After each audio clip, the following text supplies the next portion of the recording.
بسم الله الرحمن الرحيم إن الحمد لله نحمده ونصلي ونسلم على رسوله الكريم وعلى آله وأصحابه أجمعين أما بعد فأعوذ بالله من الشيطان الرجيم بسم الله الرحمن الرحيم يا أيها النبي حسبك الله ومن اتبعك من المؤمنين صدق الله العظيم وصدق رسوله النبي الكريم الأمين ونحن على ذلك لمن الشاهدين والشاكرين والحمد لله رب العالمين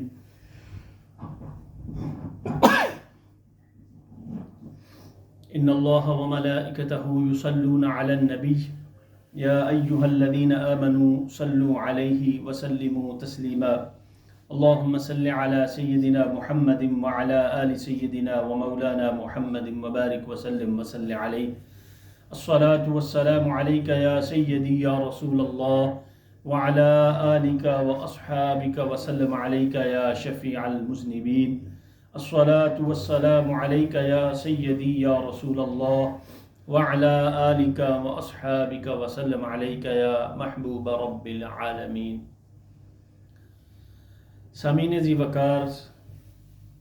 آج کا یہ جمعۃ المبارک ماہ ذی الحج اور اسلامک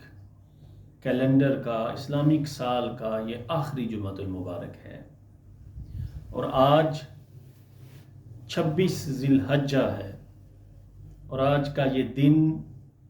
اس اعتبار سے بڑی اہمیت کا حامل ہے کہ آج ہی کے دن 23 ہجری 26 ذی الحج کو امیر المؤمنین خلیفۃ الرسول مراد رسول حضرت سیدنا عمر بن خطاب رضی اللہ تعالی عنہ پر فجر کی نماز کے دوران قاتلانہ حملہ ہوا اور آپ زخمی ہوئے، اور 3 دن بعد آپ کا انتقال ہوا. اور آج کی اس مختصر سی نشست میں اسی اعتبار سے چند گزارشات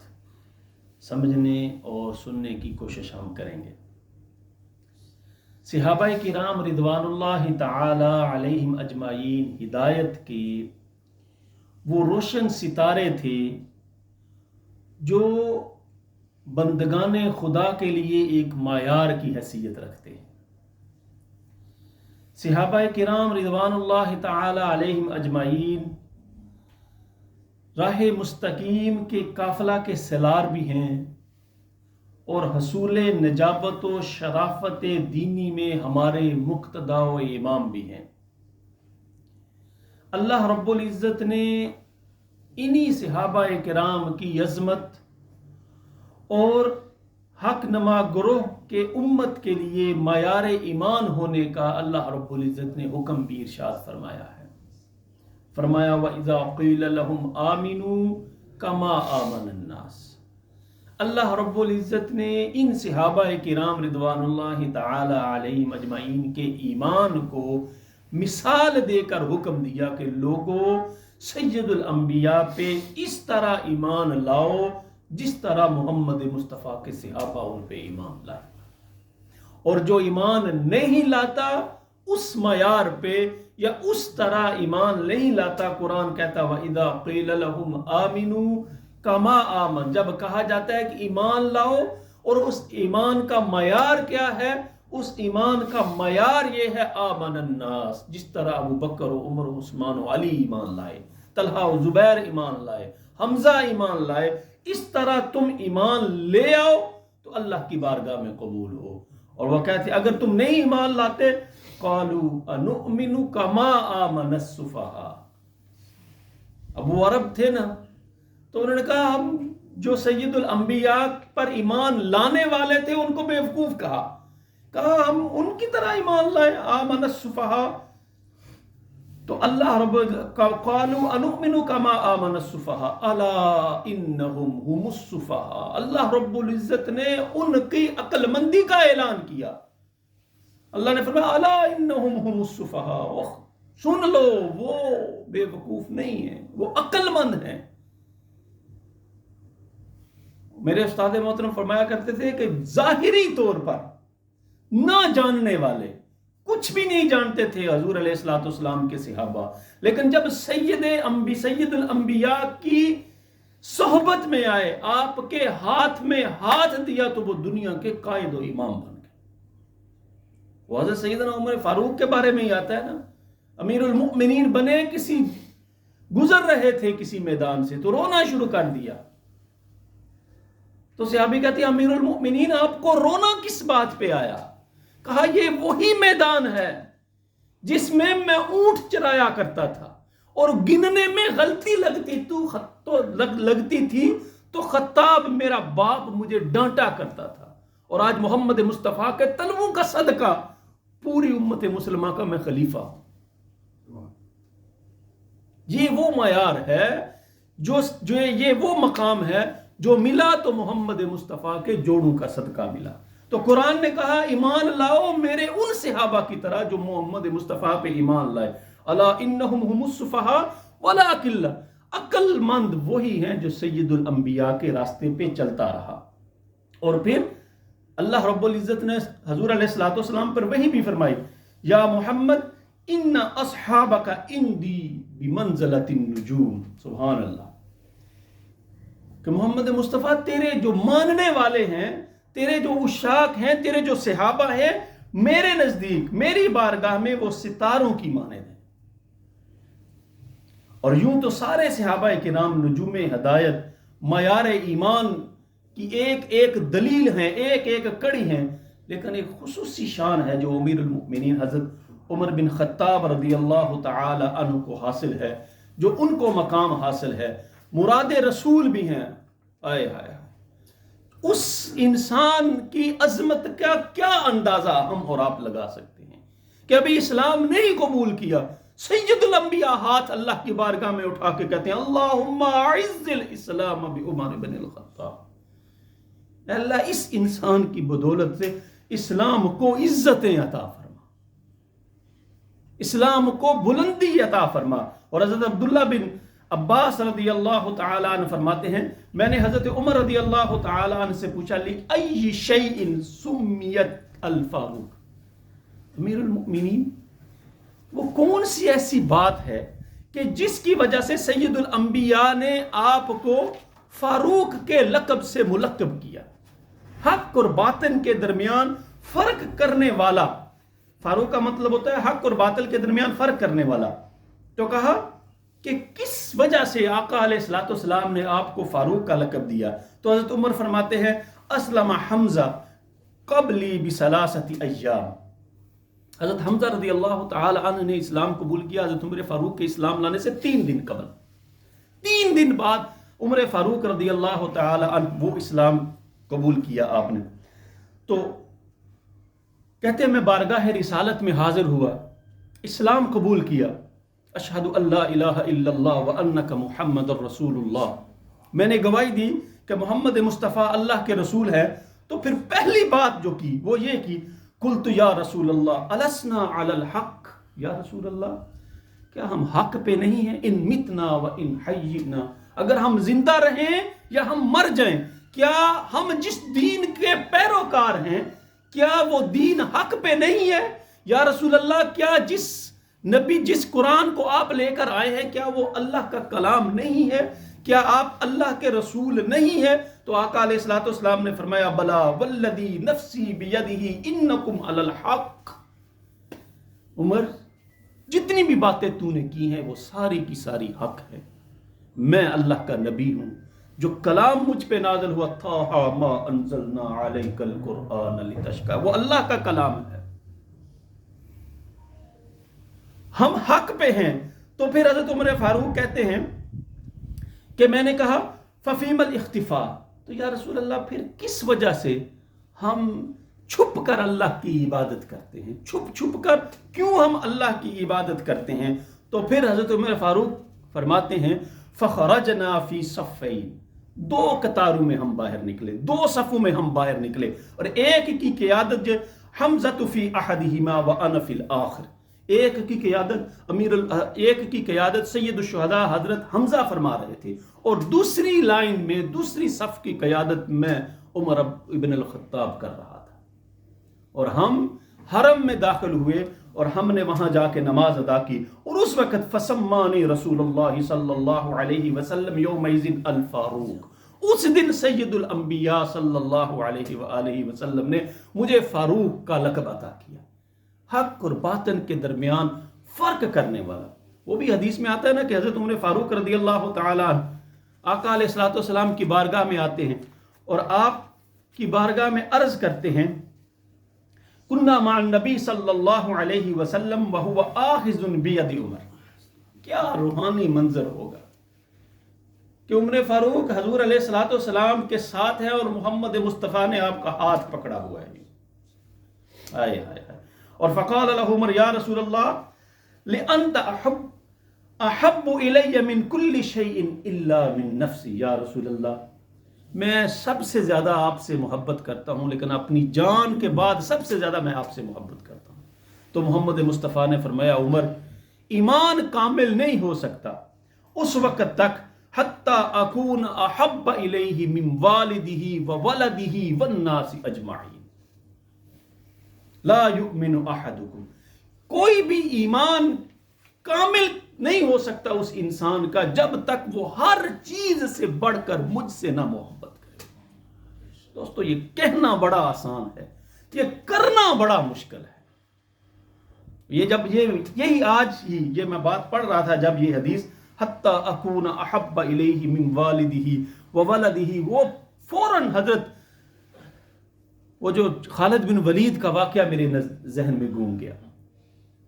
حضرت خالد بن ولید کے جو والد تھے، جو والد تھا آپ کا،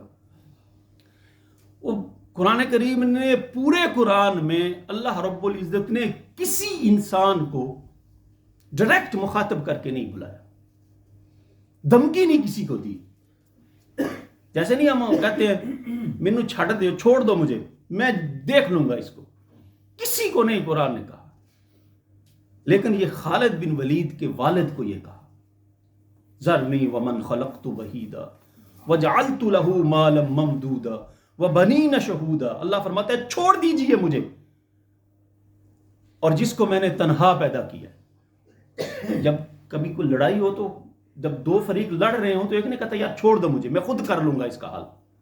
بیعین ہی اللہ فرما رہا ہے ذرنی ومن خلقت وحیدا، چھوڑ دو مجھے، میں خود دیکھ لوں گا اسے۔ وجعلت له مالا ممدودا، میں نے بڑا مال اسے دیا ہے۔ وبنین شہودا، اور اس انسان کی کتنی خوش بختی ہوتی ہے کہ جس کی خدمت کے لیے اس کے بیٹے ہر وقت موجود ہوں۔ تو اللہ فرماتا ہے میں نے اسے بیٹے بھی عطا کیے جو اس کی خدمت کے لیے ہر وقت موجود تھے۔ ومہدت له تمہیدا، اور اس کے علاوہ ہر طرح کا سامان اسے مہیا کر دیا۔ ثم یطمع ان ازیدا، اور پھر بھی وہ کہتا ہے کچھ اور مل جائے مجھے، اور کی وہ تمنا کرتا ہے۔ کلا انہ کان لآیاتنا عنیدا،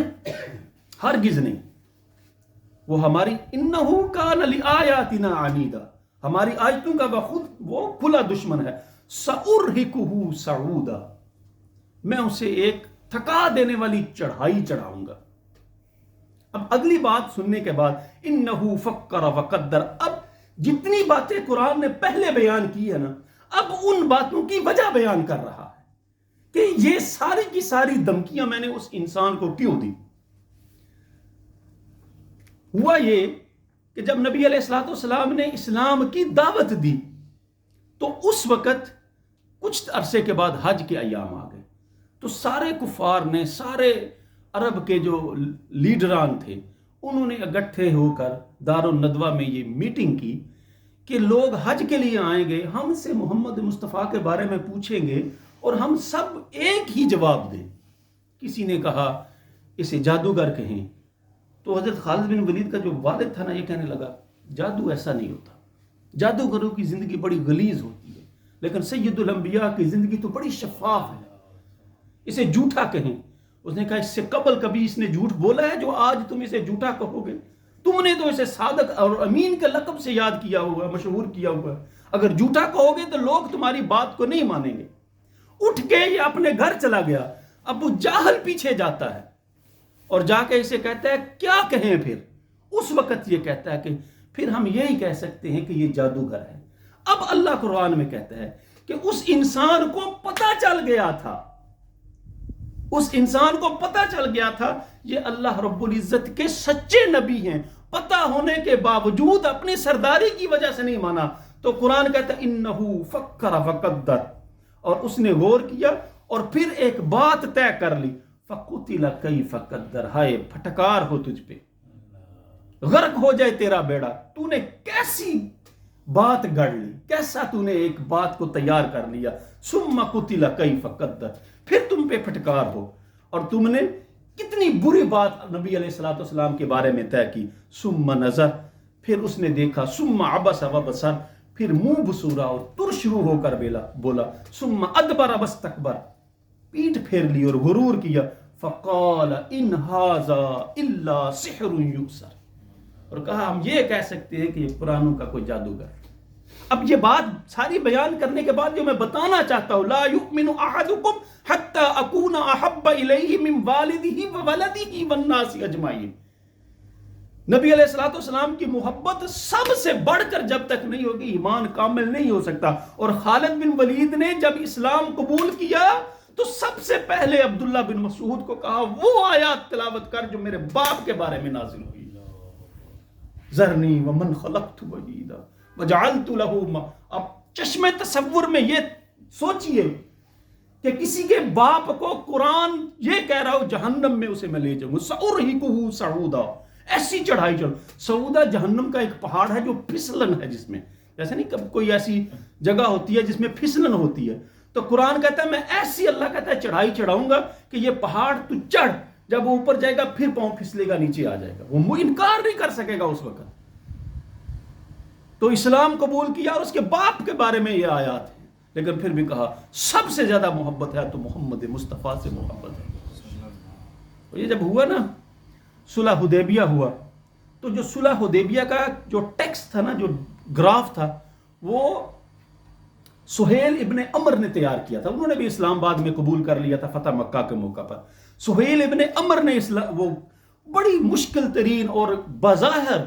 ظاہری طور پر اسلام کی ساری مخالف شکیں تھی، اور جب اسلام اس پہ جب دستخط ہوئے نا گواہوں کے، تو ان گواہوں میں جو مسلمانوں کی طرف سے سید الانبیاء کی صحابہ کی طرف سے جو گواہان تھے، حضرت ابوبکر، عمر فاروق، عثمان غنی، حضرت علی المرتضیٰ، اور جو اس کے بعد جو تھے وہ عبداللہ بن سہیل بن عمر، وہ سہیل بن عمر مشہور تھے خطیب مکہ، خطیب عرب کے نام سے، اتنا بڑے بلا تھی وہ۔ اور جب یہ معاہدہ کیا جا رہا تھا تو بڑے قابل غور الفاظ ہیں جو عبداللہ بن سہیل بن عمر نے ادا کیے۔ کہا یا رسول اللہ، ظاہری طور پر یہ سارے کا سارا معاہدہ اسلام کے مخالف لگ رہا ہے، صحابہ کے خلاف لگ رہا ہے، لیکن میں اس پہ گواہ ہونے کے لیے دستخط کر رہا ہوں، کیوں؟ بِأَنَّكَ رسول اللہ، یا رسول اللہ آپ اللہ کے رسول ہیں، آپ نے حکم دیا ہے، یہ معاہدہ میں کر رہا ہوں، لیکن اگر آپ اللہ کے رسول نہ ہوتے اور آپ کا پاس نہ ہوتا، جو سامنے کھڑا بندہ ہے اس کے میں دانت توڑ دیتا۔ وہ سامنے کھڑا بندہ کون ہے؟ سہیل بن عمر، عبداللہ بن عمر کا باپ۔ یہ تھی وہ محبت۔ میں نے کہا نا، کہنا بڑا آسان ہے، کرنا بڑا مشکل ہے۔ معیار زندگی کا معیار یہ ہے کہ صحابہ کرام جیسے اللہ نے اسی لیے پھر کہا نا، آمنو کما آمن الناس، اگر تم ایمان کی معراج پہ پہنچنا چاہتے ہو تو اس طرح ایمان لے کے آؤ جس طرح میرے صحابہ ایمان لے کے آئے، اور پھر جب اس طرح ایمان لے کے آؤ گے تو پھر اللہ رب العزت بھی تمہیں عظمتیں اور برکتیں عطا فرماتا چلا جائے گا، اللہ رب العزت بھی تمہیں نوازتا چلا جائے گا۔ اور فرمایا حدثنا عمر بن خطاب، حضرت عمر فرماتے ہیں کہ اس دن، جس دن میں نے ان صفوں میں سے ایک صف کی قیادت کی، جس دن ہم نے جا کے حرم کعبہ میں نماز ادا کی، حرم کعبہ میں عبادت کی، اس دن آقا علیہ الصلوۃ والسلام نے مجھے فاروق کا لقب عطا کیا۔ اور پھر جبرائیل علیہ السلام بھی کہتے ہیں فقال والذی بعث بالحق انه اسمه فی السماء اشہر فی اسمه فی الارض، جس طرح حضرت عمر فاروق دنیا میں مشہور ہیں، آسمانوں میں بھی اسی طرح مشہور ہیں۔ دنیا میں انہیں عمر کے نام سے جانا جاتا ہے، اور آسمانوں میں انہیں فاروق کے نام سے جانا جاتا ہے۔ دوستو یہ سارا معیار، وہ جیسے میں نے پہلے گفتگو کے آغاز میں کہا کہ وہ میدان میں جب عمر فاروق گزر رہے تھے تو رونا شروع کر دیا۔ کہا کیوں رو رہے ہو؟ اس لیے رو رہا ہوں کہ یہ وہی میدان ہے جس میں اونٹ چراتا تھا، گن نہیں سکتا تھا، اور آج سید الانبیاء کی صحبت میں بیٹھا ہوں تو اللہ نے مجھے خلافت عطا کی ہے، میں مسلمانوں کا خلیفہ ہوں۔ دعا ہے اللہ رب العزت اسلام کی تعلیمات پر عمل کی اور صحابہ کرام کی جو زندگیاں ہیں انہیں پڑھنے کی توفیق عطا فرمائے۔ دوستو پڑھیں صحابہ کرام کی جو ہے نا زندگیاں، انہیں پڑھنے کی۔ آج تو گوگل اور انٹرنیٹ کا زمانہ ہے، یقین کیجئے رونگٹے انسان کے کھڑے ہو جاتے ہیں۔ ہمیں تو اسلام، مسلمانوں کے گھر پیدا ہو گئے، اسلام مل گیا، مسجدیں بنی بنائی مل گئیں، اور صحابہ کرام نے ایک ایک آیت کے لیے، ایک ایک حدیث کے لیے کہاں سے کہاں سفر کیے، اور تب جا کے وہ انہوں نے اسلام قبول کیا، تب جا کے اسلام کی معراج کو پہنچ سکے۔ دعا ہے اللہ عمل کی توفیق عطا فرمائے۔ وآخر دعوانا ان الحمد للہ رب العالمین۔